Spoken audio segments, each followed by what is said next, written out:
Well, good afternoon, everyone. Welcome back to the second phase of our press conferences today. Of course, the disappointment that Dillian Whyte will not be fit to fight against Otto Wallin this Saturday. But the good news is we have a great fight card ready to go at the O2 Arena this Saturday, live on DAZN all around the world. When we got the bad news about Dillian Whyte, automatically you get asked a question and you have to make the decision, what do you do? Obviously, we have an obligation to these men and women to make sure that we deliver for them on many different levels. Of course, one, to make sure that we advance their career. Two, we give them opportunities to fight. We progress their careers. And obviously, they get paid as well. It was never in the mind to let these people down, not just because we've got a great fight card, but also because we care for our fighters. And there's some massive opportunities for the people up here on this stage. Of course, the main event, the unified 140-pound first phase, first semi-final of our Road to Undisputed tournament, which is such a positive for boxing. When you talk about women's boxing at the moment, I think, what was it, 2 weeks ago, Savannah Marshall headlined a show on Sky Sports.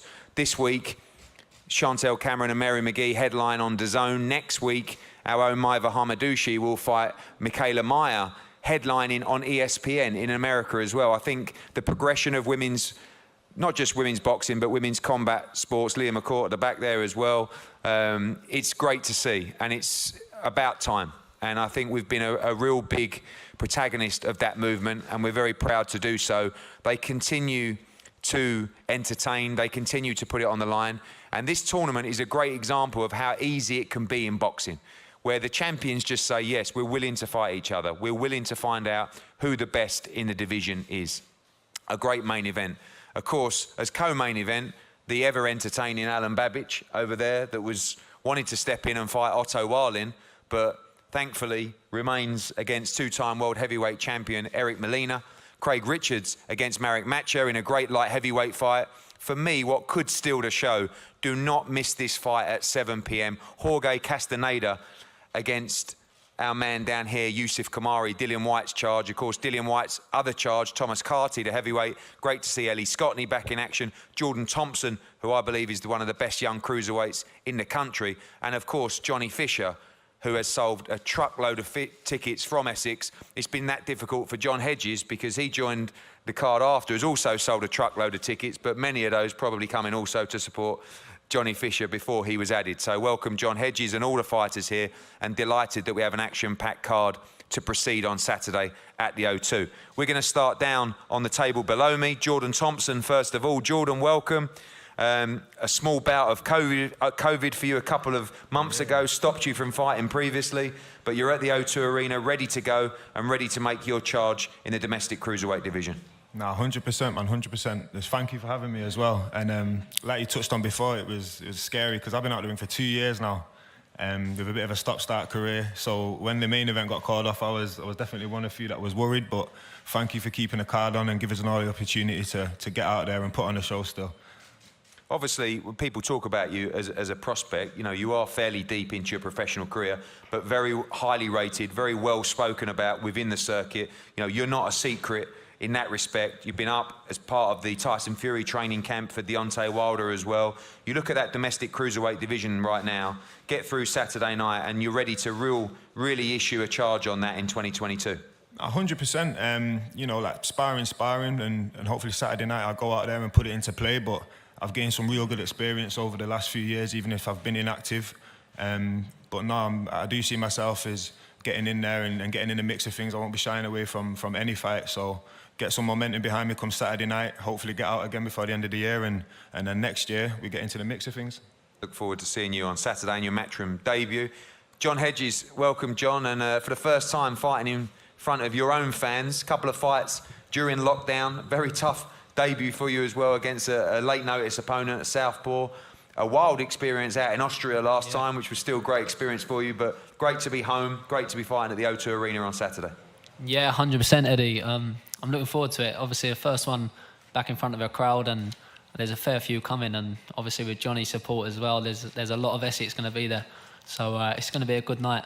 A great night in Austria, what we just had recently, so I'm fresh from just having a fight, and I'm looking forward to it, and I'm blessed for the opportunity, so thank you very much.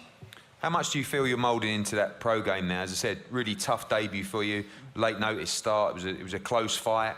Went away, had a good win behind closed doors in the bubble. Austria, good experience for you as well, but really starting to get into your stride now. I know you're a very young man. You're already a light heavyweight. I think whether we see that move into cruiserweight in the future, I believe so, and maybe even heavyweight in years to come as well. Yeah, like you said there, Eddie, like had a hard start to the pros, but we've just been like full on since then. We moved to Mark Tibbs' stable, and all of us in there, we train hard, we fight hard, and we haven't been taking the easiest of fights, and it's been good, and I think I'm seeing the progression slowly. My last fight, I thought there was a big improvement again, and I look to do the same thing come Saturday. I'm grateful for the opportunity, and I really think I'm going to shine. Thanks, John. Thomas Carty, welcome. Your first time on a Matchroom show, of course, put forward by your now co-manager, Dillian Whyte. If the sparring's anything to go by, and the depths that you swim in sparring, you really will fight anyone. I mean, just a tremendous run in camps. I believe Derek Chisora firstly. Of course, big part of Anthony Joshua's camp against Alexander Usyk, then flew out and did many, many rounds with Dillian Whyte as well. You're getting the absolute best preparation for the heavyweight division. Yeah, absolutely. So over the last year, it was actually this time last year, I flew out to Derek Chisora's camp when he fought Usyk, and from there it's kind of been non-stop. So delighted to be here now, finally kicking on with my own career and on a Matchroom show, which is where everybody wants to be, you know. So thanks for the opportunity, and really looking forward to Saturday night. I know as a young fighter, you know, those early fights in your career aren't supposed to be particularly arduous, but obviously the sparring is.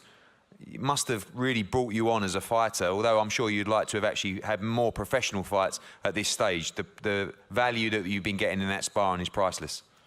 Yeah, I made my debut in Belgium in May, but over the last year I've racked up loads of rounds with quality fighters, you know, so I do feel well experienced, although I need the rounds in the ring. I do feel as though I've gained massive experience over the last year sparring these guys and seeing what level they train at and where they're at, you know. Look forward to seeing you in action on Saturday. Ellie Scotney, welcome back. Seems like an absolute age since you were in the ring, and I can't believe when I was just going through some fights and some records the other day, of course, you've only had 2 pro fights. Feels like you should have had 10. I look like I should have had had 10, I think, as well. It's COVID. been stressful. COVID, opponents pulling out on fight week with COVID, changing camps, etc. But you're here ready to go. O2 Arena, just a stone's throw from Catford as well. Ready to start going. New trainer, Shane McGuigan as well, in an absolutely buzzing super bantamweight, and every weight class around your weight class. Just ready to go now and ready to move forward and challenge for major titles. Yeah, without a doubt. It's been a long time coming, and I feel like I'm finding my feet now. So from Saturday night, I'm looking forward to it, get the ball rolling. I've seen you putting in the training with Shane McGuigan as well. Obviously, that camp is thriving now. You seem very happy down there as well, and had a good chance now over the last few months to really mould in. I know there's plenty of work still to do, but looking forward to showing that on Saturday. Yeah, I've been there 7 weeks now, and I feel like I'm learning every day. So if I show a glimpse of that on Saturday night, yeah, it's just going to keep learning from there. And finally, I know you're not overly outspoken, but I have to mention the likes of Ebony Bridges, the likes of Rachel Ball, the likes of Shannon Courtney, and of course Jamie Mitchell now, who just dethroned her recently. How far do you feel like you are away from those fighters? You believe you can beat all of those now? It's just a case of getting the relevant pro experience? Yeah, you know, as soon as I get in the ring Saturday, get the business done then, and then, yeah, looking to get into those big fights because they're the fights that matter. Looking forward to finally seeing you back in the ring on Saturday, then moving forward to world titles in 2022. As I said, this fight is a cracker. If it's not, I allow you to play this back and tease me online, because this can only be what I believe will be an absolute barn burner of a fight. Jorge Castaneda, who unfortunately we saw beat one of our top young prospects in America, Otha Jones, recently, boxed so well we had to sign him immediately after that fight as well. Been looking for a big fight for him. Yusuf Khoumari, as we know, great win on the Dillian Whyte Povetkin card against Kane Baker, just won in Barcelona recently, and Dillian Whyte said, we want a big fight for Yusuf Khoumari. I love it when you get people who are ready to take the tough fights because they believe they're good enough. And when I phoned up Dillian Whyte, I had to warn him about the toughness of Jorge Castaneda, and he said, great, that's what Yusuf Khoumari needs. So, Mr. Castaneda, welcome over from the States. It was a hell of a fight with Otha Jones last time out. This one's going to be exactly the same. You've talked about how you want to continue that run of not just victories, but great fights, give the fans value for money. A lot of people expecting a great fight here on Saturday. Yes, sir. Thank you for the opportunity.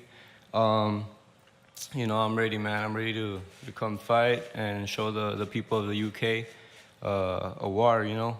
I trained really hard for this fight. I know Khoumari's going to bring his A game. He's going to come and, you know, give a hell of a fight with me, and, you know, you don't want to miss it. Talk to me about development of fighters in America. You know, obviously, much smaller country here. Fighters come through the amateur system, might win national titles and get opportunities. Of course, if you've been in the Olympics and so forth, you get, you know, given greater opportunities with promoters. But you haven't had those opportunities coming through. You've had to jump at these fights. When you were offered Ofer Jones, you just accepted straight away. When you were offered Yusuf Khoumari, you just accepted straight away. Is that how it's had to be for you so far in the pro game? Yes, sir. I had to take any opportunity they gave me, you know.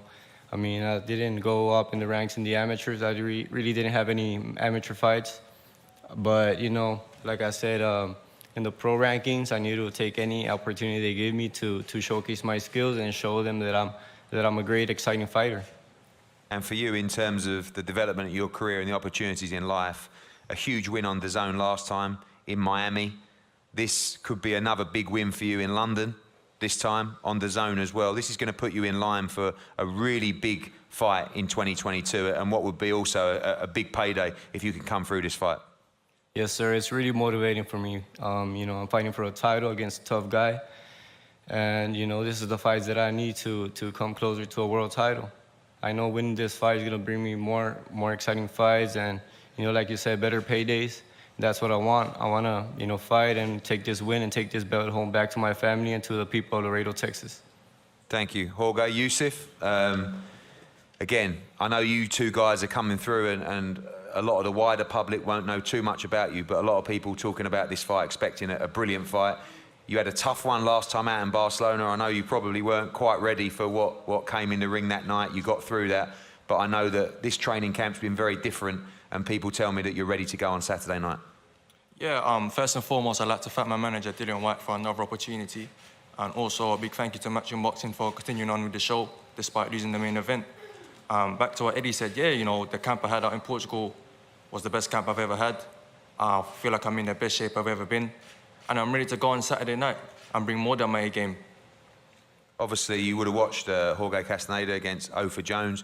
Very tough, very durable, tremendous engine as well. Do you expect this fight to go deep into deep waters? I know you start very fast, you're very sharp as well, but this guy will continue coming all night. You know, like I've shown in my last couple fights, I'm ready for whatever comes in the night. You know, I'm tough, I'm ready to go, and everyone knows from what they've seen, I love a war. So I'm ready to bring the heat on the night and make it another smoky Saturday. Well, it's going to be a great fight. Look forward to that one for the WBC International Championship. Johnny Fisher, a man that was probably the most nervous when Dillian Whyte had to pull out of the fight against Otto Wallin, not just because he put his name forward to fight Otto Wallin, but because he'd also sold about 1,400 tickets. I have to have a shout out to Sam Jones, his former manager, who once told me that if he gets the opportunity to fight in the UK, he will do easily over 1,000 tickets. I said, Sam, pipe down, stop being so ridiculous. And he has done it, and the great news is they're all still coming. And the great news for big Johnny Fisher, because he would have had to do the refunds, and he's nearly had several heart attacks just selling the tickets. So thank you to all those people that have supported Johnny Fisher.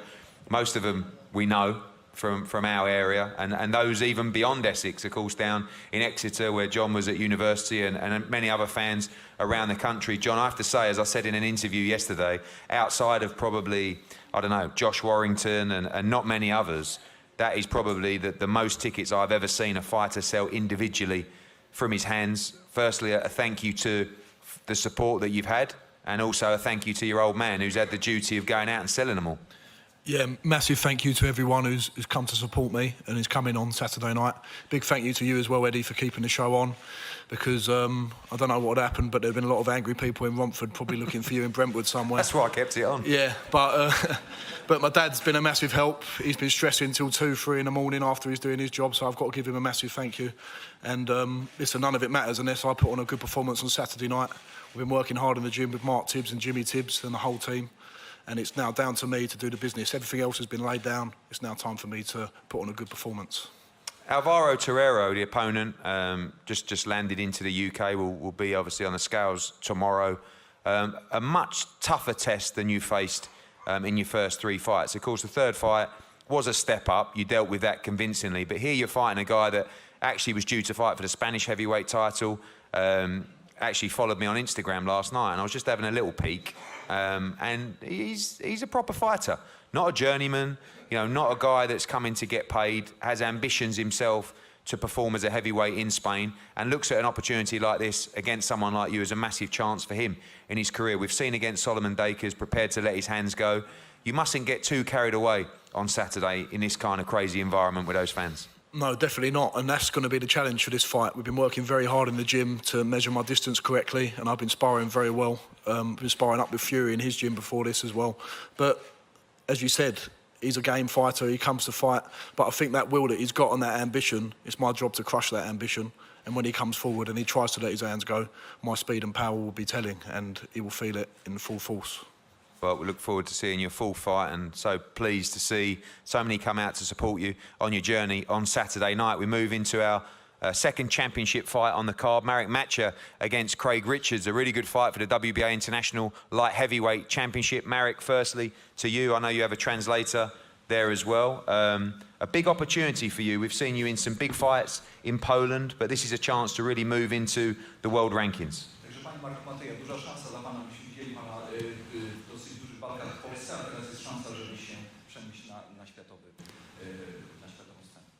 Tak, jest to dla mnie duża szansa, żeby się pokazać na brytyjskim ringu.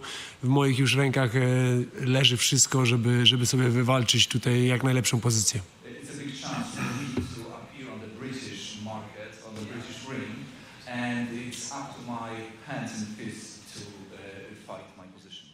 Obviously, I'm sure you've seen Craig Richards fight. Your thoughts on him? A good fight out against Dimitri Bivol last time, and many expecting you to give him a great fight. I've had a few calls from Poland. People expect you to be a real threat on Saturday.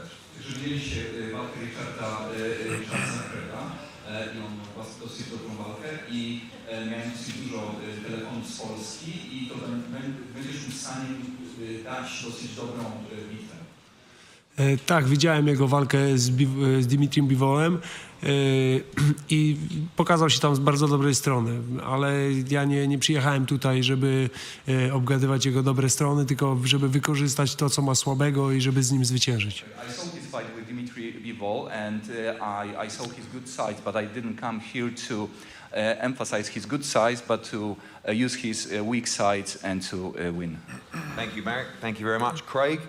A good fight for you on Saturday, and I know that the plan was originally you just boxed Dimitri Bivol, had a very close fight for him for the WBA world title. You wanted a stiff test, you wanted an international test as you move forward to try and fight for the world title again. Expecting a tough fight against Matcha on Saturday.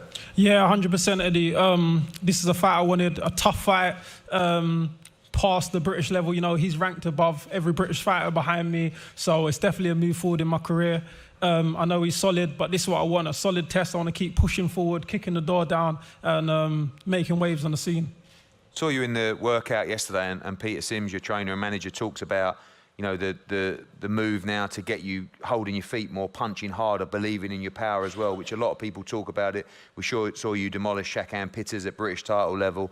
Is that really the case moving forward now? You maybe look back on that Dimitri Bivol fight and think if I'd have just maybe believed in myself a little bit more, I'd be sitting here as world champion now. But everybody talks about the power that you possess at 175 pounds. Yeah, 100%. I possess a lot of power at 175, as you've seen in some of my big fights, but still I don't get the credit that I think that I deserve. I feel like sometimes that it's fights like this, I've got to make sure I go out there, perform, maybe get a good number or a good job done on him, because otherwise people just put me at the back of the list. As always, you hear people mention light heavyweights and leave me out of the scene sometimes, although I've gone out there and beat some good names, Jake Bull, Shakan, as we go on, and I still don't feel like I get the credit I deserve. So fights like this, I need to be going out there, performing well and keep pushing forward till they got no choice but to have my name at the top of the list.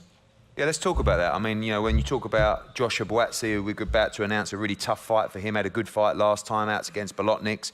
You know, Callum Johnson, Yard and Buatsi fighting each other as well. I know that you're all looking at World Championship fights, but sooner or later, we've got to get you guys in the mix. You believe you have the qualities to come out on top of that domestic pack? Well, I believe so. I believe that, as you say, like eventually everyone's got to get into the mix, right? And if you look at me, I've been in the mix. I've beat 2 top 5s in Britain when they was top 5 previously. I've beat so much domestic guys, I could have won the British outright, but yet no one talks about that. There's no other domestic guys who's done what I've done. None of them else has done that, but yet I still sometimes get left out of the conversation or not. Okay, he's had the hardest fights, he's beat the best guys, why ain't he number one? Do you know what I'm saying? So I believe that eventually I just got to keep kicking the door down, beating these guys, and I'm in the second half of my career now, and I feel like now I've got to really make it count. Well, we look forward to your fight for the WBA international title on Saturday. We move into the heavyweight division. Of course, the man to my right, Alan the Savage Babich against Eric Molina. Yeah, absolutely, Eddie. First off, I want to thank my team for coming out here with me, my management team. I want to thank my wife back at home. 13-day notice. My wife helped prepare my team, my management team. And you're right, Eddie, working with the #1 promoter in the world, I just can't say no, man. It's an honor to be here, to be out here halfway across the world. And, you know, I relish these fights, and I just can't say no, man. I love it. Alan Babich is an interesting one. I mean, people keep talking about, you know, he's small, and people talk about, you know, he could run out of gas and after a few rounds, etc. And everyone keeps saying the same thing, but no one's putting a dent in him. No one's really taking anything out of him. He's just doing whatever he says he's going to do. I do feel this time around this is a different kind of challenge. No disrespect to Mark Bennett and those guys. You're a completely different level to those guys. You fought for the world heavyweight title twice, 13 days notice or 1 day notice. You would beat all of those guys that he's faced already. When you look at him, do you see him as a... You've boxed Anthony Joshua, you've boxed Filip Hrgovic, you've boxed Deontay Wilder. What do you think of this guy as a threat to the heavyweight division? Well, you know, no disrespect to the guys that he's faced. He's faced some tough guys. I think Babich is a tough fighter also in the heavyweight division, but, you know, I think that his size and his... I don't think that he's got the size for this division. You know, I've seen some guys, even myself, I'm small for this division. So it's a heavyweight division. You have to respect it and you have to stay humble to it. And it's something that I've learned in the game. And, you know, definitely this fight, I got to use my experience and I got to use my size to my advantage. Obviously, with that preparation, is it a case of starting fast and putting a dent in? I mean, he's going to be right in front of you from the first bell. We know you've got big power in the right hand. You've got good reach as well. You've got a very sharp jab. You need to start fast as well against Babich, but also know that if it goes past 3 or 4 rounds, it's going to be very, very tough in there. Right, absolutely. You know, he's got one gear. He comes forward. I think that he's a fan-friendly fighter because he's reckless. But when you're reckless, eventually you run into a wreck. That's what makes it exciting. So I feel like my abilities, my counter-punching, I'm a natural-born counter-puncher, and I think that this fight it leaves the biggest opportunity for me to win. You think you win this fight by knockout? I mean, he's been hit a lot in the fights that he's faced, particularly his last fight. You're probably not going to miss him. You believe you can take him out? You know, just looking at all my fights, all my fights, I've landed the big shot. I think Anthony Joshua was the only fight I didn't. So even look at the last fight with Fabio Worley, who I think is a great fighter also. He took my shots well, but I landed them all night. So we're going to see if he could take those shots on Saturday.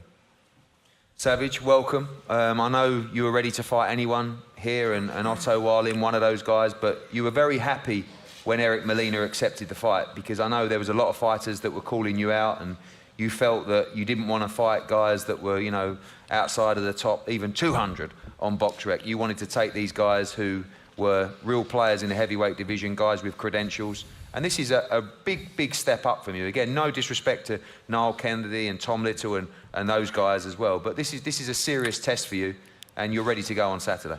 Yeah, thank you very much, Eddie Hearn. Thank you, Molina, for showing up. First of all, I want to address the white elephant in the room. You know, Dillian Whyte. Everybody has been talking shit about that guy. Dillian Whyte is responsible for 20 of us guys getting a shot at matchroom shows. And he's the only reason I'm sitting right here, right now. You know, so anybody who has something to do with Dillian Whyte, talk to me if you want, you know, or go to his fucking face, you know. So stop talking shit, you know. I sent him my 2 best sparring partners, and they told me the first day something is wrong with him. He didn't spar like he used to. So I know he was injured. And stop talking shit, because I'm getting fucking angry about it. And second of all, I rate Molina for being here, you know, but I don't rate him as a toughest test of mine. I really don't. I don't think you can fight me on a 10 days notice, you know. He said I don't respect the heavyweight division, but he took the fight, and he was training for what? For fitness, to be a fitness trainer. So, you know, I think I'm gonna smash him, you know, and I'm gonna do it for my brother. You know, this is the fight for Dillian Whyte, and I'm not joking. You know, we're not going out to the first round. You think you end this fight inside the first round again? I mean, look, you know, last time you talked about ending Mark Bennett earlier. It took you a few more rounds than expected. This guy can punch. He's very sharp early on. You're not fearful of his power. Listen, Eddie, I want to be knocked out. How can you be fearful when I want to be defeated? I crave it. Please defeat me, somebody, please. I crave it, I want it, I love it. I want to take that fucking 0 off my fucking record. I don't like it. I don't like the 0. You take it. Fuck you, 0, you know? I'm sick and tired of this. Oh, you're gonna lose. Yeah, of course I'm gonna lose. I lost 10,000 times in my life. Until Dillian found me, I lost everything almost. I was out of boxing with 1 foot. And I was 28 years old. I didn't have money for bread.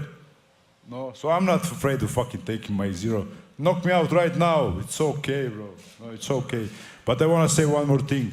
I box for the average Joe. So please, I'm going to give you the fight all of the average people can watch. You know, I don't want to just box for the boxing fanatics, for the boxing historians, you know, stuff like that. You will value me. You know, it's just a matter of time. But this Saturday, I box for the average Joe. So please come on and support me, because I'm going to give you my all. I will not take care of myself, you know. I will be reckless. I will be reckless, you know. And I'll do it for my brother Dillian Whyte. And whoever has something to say about him, say it to my face or his face, or shut the fuck up. Yeah. And that Swedish guy also crying on the Instagram, oh, he doesn't want to shut your fucking mouth, boy. You know, shut the fuck up, you're fucking boring. And I'm getting pissed off, you know. Dillian Whyte is injured. Don't let me continue, Eddie. Stop me. Okay.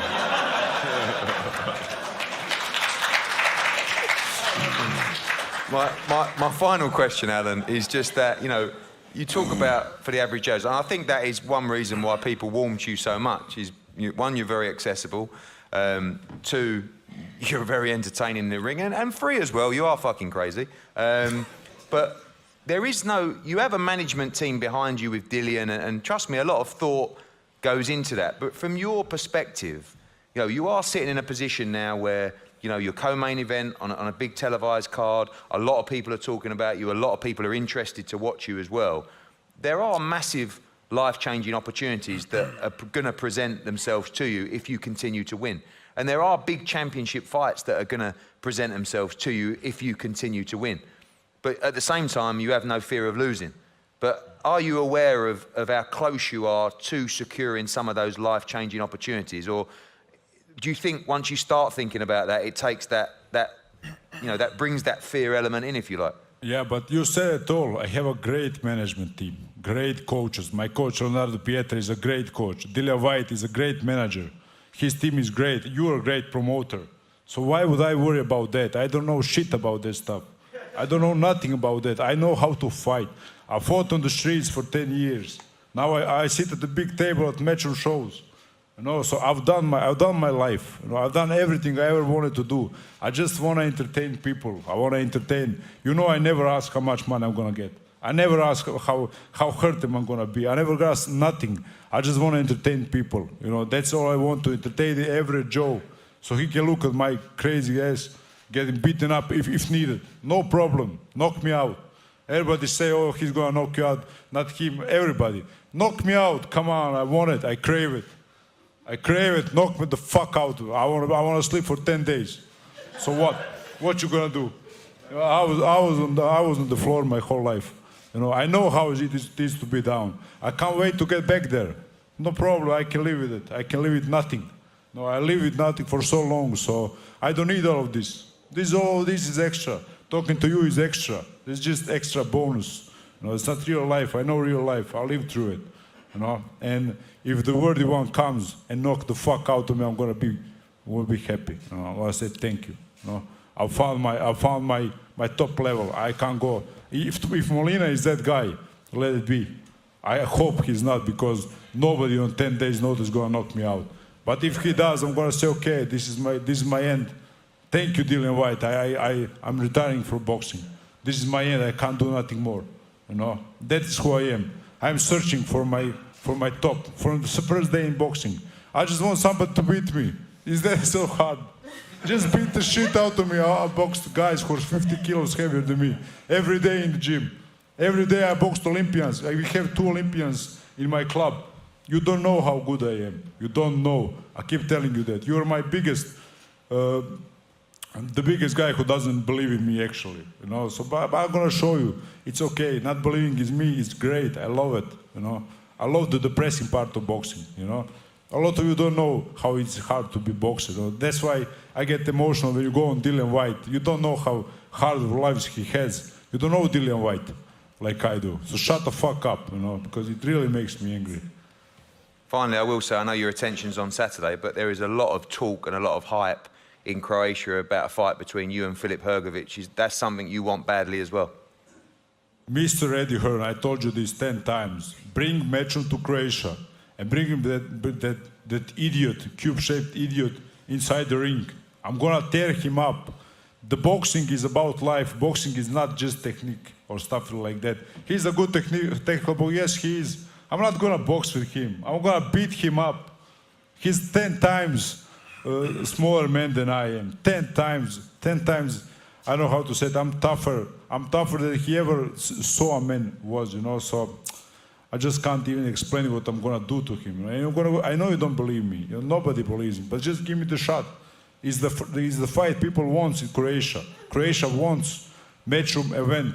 You know, give us Split, Polju, give us Zagreb, Maksimir, give us Arena, the Pula Arena. You know, people will come. You know, and I will destroy the cube. I will destroy him. I will not box him. I'll fight him. I'm a fighter. I'm not a boxer.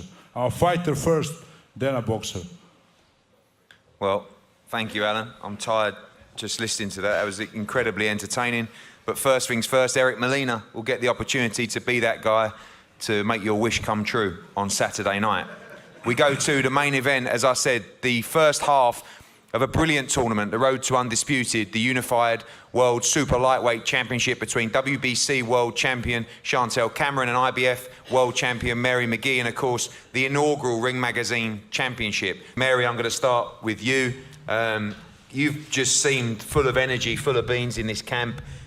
The opportunity of a lifetime, of course. Female fighters are almost getting bored of saying that they're getting what they deserve in terms of the recognition, in terms of the payday. Still a long way to go, but headlining the show on Saturday, live on DAZN, a huge unification fight, and you look ready to go. I am. I trained really hard for this fight. I kind of knew a long time ago that I would end up fighting Chantelle because I would listen to her say she wanted to fight one of the champions. So I made sure that I prepared for her from that day. And when I was offered this fight, I was excited because I knew I get to sit next to Eddie Hearns. And I knew that sitting next to Eddie Hearns and Matchroom was one of the pinnacles of boxing. So to be a female fighter that used to sell tickets out of her car all night just to get a fight, to sitting up here, I'm more than ready. So make sure you get your tea, your popcorn, your drinks, and everything before the fight starts, because it's going to be an exciting fight, believe that. I'm ready. Talk about that journey that you've been on as well, because a lot of these fighters now are coming in. Really, I strongly feel that, and there's been others before Katie Taylor, but the younger fighters coming through now, you know, Ellie Scotney, just a couple of fights, they're coming into the burgeoning world of female boxing. Mm-hmm. You were well before that, really, when you started out, where it just didn't exist, that world. What was that journey like for you? You talk about selling tickets out of your car just to get the opportunities. I'm sure you boxed for nothing at times, yeah, just to get an opportunity to progress your career. $100 a round when I started out. I started boxing when I was 14. I stayed pro for maybe 5 years, not pro, amateur, for about 5 years. And after winning the Golden Gloves a couple years in a row, it was like I needed to make a living for myself, so I went pro. And they said, you can make $100 a round boxing, and it was what I loved to do. So I was like, hey, this sounds like a steal for me. But then as I got better and I kept winning, I realized that my opponents cost more money. So I had to get out and sell tickets, sometimes night and day, just to fight on the card to make sure my opponent got paid. And most times my opponent made more money than I did. Obviously now that is starting to change, and I know that this is a big financial opportunity for you as well on Saturday, but it's more about the glory, the championships, of course, your own belt, the WBC, this, and the chance to be undisputed as well. You're into Chantelle Cameron's backyard, if you like. She's a strong fighter, she's a tough fighter. You rate her power, you rate her engine. You expect this to be a tough fight, but a great one too. Oh, I know it's gonna be a tough fight. I watched her, I've seen her beat the hell out of a few girls, and I was like, yeah, I better make sure I get out there and do my word work and work out real hard, because she's not coming to lose. So I made sure I worked really hard for her. I know I have a little fun in games and say little things, but I took this fight very seriously. Do you need to take her into deep waters? Is that what you think no one's really done yet in her career so far? I mean, she's faced some tough opposition as well, but no one really of the levels of Mary McGee. I don't believe so, because some of the girls that she fought, like the girl that she won the title from, she came in overweight, out of shape. And yeah, Chantelle beat her, but I can beat somebody that's overweight and out of shape too. And then Melissa, she's a great champion, but at featherweight. She couldn't even make, she was 136 on the scale. But me, I'm a natural super lightweight, so I know I have a better chance than any of those other girls. Well, we look forward to seeing you attempt to win those championships on Saturday. Chantelle, welcome. A lot of people very happy that you got the chance to headline here and get that limelight. It's been quite a crazy period for you since we teamed up. Of course, you won the world title behind closed doors. You went and defended that championship in Las Vegas, which I know was a great experience for you. And now you step straight into a unification fight as well. Progress going really well for you. And this really is the defining moment of your career so far. 100%. My career's gone strength to strength since I teamed up with MTK, Jamie Moore, and I'm just living the life. I'm absolutely loving it. Talk about Mary as a fighter. You know, she's extremely experienced. She's got some great victories as well. Can punch, is tough. You expect this to be by far the toughest challenge that you've had so far? Yeah, this is going to be my toughest fight, and it's been something I've been screaming for years now. I've always saying I want to face a tough champion, and yeah, I've got it. I saw your interview with DAZN where you talked about you being a nightmare. You talk about your work rate, your punch power as well. Is that the plan on Saturday as well, to come out with that same kind of work rate and engine? I mean, again, a tougher fighter in Mary McGee, a good counter-puncher as well, someone that carries power as well. But should we expect to see the same Chantelle Cameron and that same energy in the ring on Saturday? Yeah, I'll never change. So I want to make an exciting fight, and Mary's going to bring that to the ring as well. So I just feel like my engine, I don't stop. And finally, obviously, your belt, Mary's belt, this fantastic belt here. Probably by the end of spring, the 140-pound division will have, well, definitely will have one champion, will be the undisputed champion. You're confident that you will be the last woman standing from this great tournament and will be crowned undisputed after you beat Mary McGee on Saturday? That's all I visualise. That's all I see. Beat. Sorry? Beat. Beat. Yeah. You just said beat. No? It ain't gonna just happen like that. No? I didn't come all the way across the pond just to get beat. It's gonna be a rumble in the jungle. Like back in Muhammad Ali days, she is not gonna just beat me, believe that. We talk about her engine. She said that she's a nightmare for everyone. Are you expecting a full-on fight straight from I'm expecting her to box, pop shot, move. I've already listened to her conversations and say what she's gonna do. They've watched fights of me, and like if you watch some of my old fights, which I watched too, I went back and readjusted things about myself as well. So her watching those fights, she believed that she's just gonna box on that back foot and move around me. No, it's not gonna work. I worked on everything I knew that she was gonna bring. I'm gonna give y'all an exciting fight. I came out here to fight. I don't know who's more scary, you or the Savage. I'm stuck between things here. Anyway, look, thank you very much. May the best lady win It is brilliant to see world champions put their belts on the line to try and become undisputed. Thank you very much. Thank you to all the fighters up here. We have a tremendous fight card on Saturday night, live on DAZN all around the world. Wherever you are, do not miss it. We're going to have a head-to-head with some of the fighters up here now, and then all the guys available to the media for questions. Thank you so much for the support. We'll see you Saturday night.